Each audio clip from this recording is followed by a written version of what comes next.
మోకాళ్ళ నొప్పులు, disc problems లాంటి అన్ని సమస్యలకు సంప్రదించండి Homeocare international world class homeopathy 9001171550. జిల్లాలో ప్రధానంగా సీజనల్ వ్యాధుల పట్ల రాష్ట్ర ప్రభుత్వ సూచనల మేరకు తగు చర్యలు చేపట్టారు. దానికి అనుగుణంగా అన్ని రకాల చర్యలు చేపట్టామని చెప్పి కలెక్టర్ గారు పరిశీలిస్తున్నారు. అలాగే స్కావెంజర్స్ కాలనీలో ఉన్నటువంటి పూర్ ఏరియాలన్నింటినీ కూడా పరిశీలించి ప్రధానంగా ఎలాంటి చర్యలు మున్సిపాలిటీ ఎలాంటి చర్యలు చేపట్టింది అనేది కూడా స్వయంగా కలెక్టర్ గారు పరిశీలిస్తున్నారు. సార్ని అడిగి మరిన్ని వివరాలు తెలుసుకుందాం. అలాగే మున్సిపల్ కమిషనర్ కూడా కలెక్టర్తో పాటు ఈ కార్యక్రమంలో పాల్గొని మున్సిపల్ అధికారులు ఎలాంటి చర్యలు చేపట్టారు, పారిశుద్ధ్య రంగం కానీ అలాగే స్కావెంజర్స్ కాలనీలో చేపడుతుంటే చర్యల మీద కలెక్టర్ గారు మనతో పాటు ఉన్నారు. వారిని అడిగి తెలుసు. సార్, ఇవాళ రాష్ట్ర ప్రభుత్వం సూచించినటువంటి సీజనల్ వ్యాధుల పట్ల ఎలాంటి చర్యలు చేపడుతున్నారు ఏంటి సార్? సీజనల్ వ్యాధులు అనేది మనకి ముఖ్యంగా ఈ వర్షాకాలంలో దోమల వలన మలేరియా, డెంగీ, చికెన్ గున్యా అది ముఖ్యంగా వస్తూ ఉంటాయి. మన తిరుపతి జిల్లా పరిధిలో ముఖ్యంగా తిరుపతి పట్టణంలో డెంగీ, చికెన్ గున్యా కేసులు అధికంగా ఉన్నాయి. రూరల్ ఏరియాలో కొన్ని మలేరియా కేసులు ఉన్నాయి. మరి పానిక్ అవ్వాల్సిన స్థితి ఏం లేదు. కానీ పట్టణంలో మాత్రం డెంగీ, చికెన్ గున్యా కొంచెం ఎక్కువ ఉన్నాయి. గడిచిన 2 సంవత్సరాల కంటే ఎక్కువ ఉన్నాయి. సో దానికి ముఖ్యంగా మనకి ఏదైతే కాలువలు, స్టాగ్నేషన్ ఉన్న కాలువలు కానీ అదేవిధంగా నీటి నిల్వలు, ఈ లార్వా అనేది ఎక్కువగా నీటి నిల్వల్లో ఎక్కువ పెరుగుతూ ఉంటుంది. డెంగీ ఫ్రెష్ వాటర్ నీటి నిల్వల్లో ఉంటుంది. అందుకనే ప్రతి శుక్రవారం మనం ఫ్రైడే డ్రై డే క్యాంపెయిన్ అని చాలా సంవత్సరాల నుంచి చేస్తున్నాము. దాంట్లో భాగంగానే ఈరోజు స్కావెంజర్స్ కాలనీకి రావడం జరిగింది. చాలా చోట్ల ఈ నీటి నిల్వ ఎక్కువగా మనకి పాత్రలోను, ఈ కొబ్బరి చిప్పల్లోను, లేదంటే టైర్స్లోను, ఫ్రిడ్జ్ కింద భాగంలో ఉన్నటువంటి ట్రేలోను, కూలర్స్లో ఎక్కువగా మనకి ఇవి కనిపిస్తూ ఉంటుంది. ఎందుకంటే అదేవిధంగా కుండీల్లో, పూల కుండీల్లో వీటన్నిటిని కూడా చూడడం జరిగింది. కొన్ని చోట్ల స్టాగ్నెంట్ డ్రైన్స్లో నీటి నిల్వ ఉంది. అదేవిధంగా కూలర్స్లో కూడా చాలా చోట్ల నీటి నిల్వలో లార్వా కూడా గుర్తించడం జరిగింది. క్షేత్రస్థాయి సిబ్బంది కూడా కొంచెం అప్రమత్తం చేయడం జరిగింది. మరొకసారి అలా చేస్తే చర్యలు కూడా తీసుకుంటాను అని చెప్పడం జరిగింది. అదేవిధంగా ప్రజలకు కూడా ఈ ఫ్రైడే డ్రై డే అనేది వాళ్ళు ప్రతి శుక్రవారం కూడా ఉదయాన్నే చేయాలనేది కూడా ఒక అవగాహన విస్తృతంగా అందరి ప్రజల్లోకి తీసుకెళ్ళడం జరుగుతుంది. మరొక సైడు సీజనల్ వ్యాధుల్లో ముఖ్యంగా డయేరియా కేసులు మనకి గడిచిన నెలలో చూసుకుంటే గూడూరు ట్రైబల్ వెల్ఫేర్ హాస్టల్లో వచ్చాయి, చెన్నూరులో. అదేవిధంగా కేవీబీపురంలో కొన్ని కేసులు రిపోర్ట్ అయినాయి.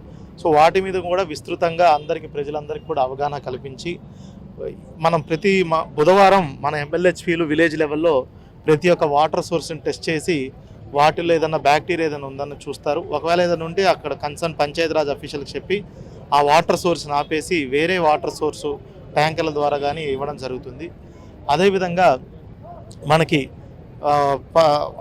వ్యక్తిగత పరిశుభ్రత అనేది చాలా ముఖ్యం డయేరియా రావడానికి. ఎందుకంటే ముఖ్యంగా మనకి ఈ మల విసర్జన నుంచి ఎక్కువగా మనకి డయేరియా అనేది వ్యాపిస్తుంది. అది కూడా చూసుకోవాలి. చేతులు బాగా పరిశుభ్రంగా ఉంచుకొని తినే ముందు కానీ ఇంట్లో నీటిని వడబోసుకొని కాచి నీటిని మాత్రమే తాగాలి. అన్ని ప్రజలు ఈ వర్షాకాలం అయ్యేంత వరకు ఈ చిన్న పాటించగలిగితే మనకి చాలా వరకు కేసులు అనేవి తగ్గుతాయి. అదేవిధంగా ప్రభుత్వం నుంచి మనకి స్టాప్ డయేరియా క్యాంపెయిన్ అని జూలై 1వ తారీఖు నుంచి ఆగస్ట్ ఎండింగ్ వరకు 2 నెలలుగా చాలా ఇంటెన్సిఫైడ్ క్యాంపెయిన్ చేస్తున్నాము. దాంట్లో భాగంగానే అందరికీ ఓఆర్ఎస్ ప్యాకెట్స్, పిల్లలందరికీ ఓఆర్ఎస్ ప్యాకెట్స్, జింక్ ట్యాబ్లెట్లు ఇవ్వడం జరుగుతుంది. అదేవిధంగా అన్ని లైన్ డిపార్ట్మెంట్స్, మరి ముఖ్యంగా health department, Panchayati Raj department, municipal administration, women and child welfare department, ఇలా 5-6 డిపార్ట్మెంట్ అన్నీ కలిసి కూడా ఈ డయేరియాని ఎట్టి పరిస్థితుల్లో ప్రబలకుండా జిల్లాలో అందరికీ ఆరోగ్యవంతంగా ఉండడం కోసం ఈ స్టాప్ డయేరియా క్యాంపెయిన్ కూడా చేస్తున్నాం. సార్, ఇప్పుడు డయేరియా అనేది ఓన్లీ ఆ 2 ప్రాంతాలకే పరిమితంగా ఉందా? ఇంకా జిల్లా మొత్తం స్ప్రెడ్ అయ్యే అవకాశం ఉంది? దాన్ని ఎలాంటి చర్యలు చేపట్టారు? మనకి ఏమంటే డయేరియా ఎక్కడైనా ఒక చోట 5 కేసుల కంటే ఎక్కువ ఉంటే దాన్ని మనము అవుట్ బ్రేక్ కింద భావిస్తాము. ప్రస్తుతానికి మన జిల్లాలో గడిచిన 5-6 నెలల్లో ఈ 2 చోట్ల 5 కేసుల కంటే ఎక్కువ వచ్చినాయి. మిగతా చోట్ల అక్కడక్కడ ఒక కేసు రిపోర్ట్ అవుతూ ఉంటుంది. ఇందులో మరొక ఇబ్బంది ఏంటంటే పట్టణ ప్రాంతంలో డయేరియా వచ్చినప్పుడు కొంతమంది ఆర్ఎంపీ దగ్గరికి వెళ్ళడం కానీ, లేదంటే డైరెక్ట్గా రుయాక్ కానీ స్విమ్స్కి కానీ వెళ్తూ ఉంటారు. దానివల్ల మనకి గుర్తించడం ఇబ్బంది అయిపోతుంది. అందుకనే క్షేత్రస్థాయి సిబ్బందిలో ముఖ్యంగా మన మెడికల్ ఆఫీసరు, ఏఎన్ఎంలు ఎప్పుడైనా ఒక కేసు వచ్చిన వెంటనే రియాక్ట్ అయ్యి ఆ ఏరియా అంతా ఇంటింటికి వెళ్ళి ఇంకెవరికన్నా అలాంటి వేదులు కానీ, వాంతులు కానీ, విరోచనాలు కానీ వస్తున్నాయో తెలుసుకొని వెంటనే నీటి సోర్స్ని ఏదైతే ఉందో దాన్ని ఆపేసి నీటిని టెస్ట్ చేసి, లేదంటే ఎక్కడైనా ఫుడ్ తింటే దాన్ని కూడా పరీక్షించి ఎందుకు వచ్చిందని ముందు కనుక్కుంటే ర్యాపిడ్ రెస్పాన్స్ టీమ్ అనేది కూడా మనం ఒకటి పంపించడం జరుగుతుంది. సో మనకి ప్రత్యేకమైన కార్యాచరణ అయితే ఒకటి ఉంది. డైరియా కేసులు ఎలా ట్యాకిల్ చేయాలనేది దాని మీద కొంచెం విస్తృతంగా మేము సమీక్షించి కేసులు ఇంకెక్కువ రాకుండా చూసుకుంటాం. ప్రభుత్వం సూచించిన విధంగా అంటే అవి సీజనల్ వ్యాధుల పట్ల అవేర్నెస్ క్యాంప్స్ ఏమన్నా జిల్లా మొత్తం కండక్ట్ చేస్తున్నాం. ప్రభుత్వము గైడ్ లైన్స్ ఇచ్చింది, స్టాప్ డైరియా క్యాంపెయిన్ అని మీకు చెప్పాను ఇదివరకే.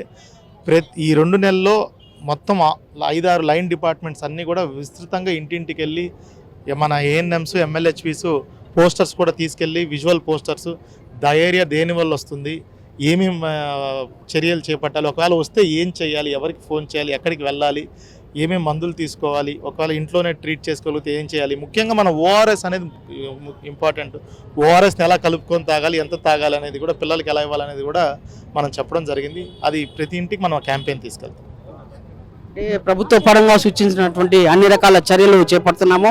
డయేరియా నివారణ అలాగే సీజనల్ వ్యాధుల నివారణకు అన్ని రకాల చర్యలు చేపడుతున్నామని చెప్పేసి కలెక్టర్ గారు పేర్కొన్నారు.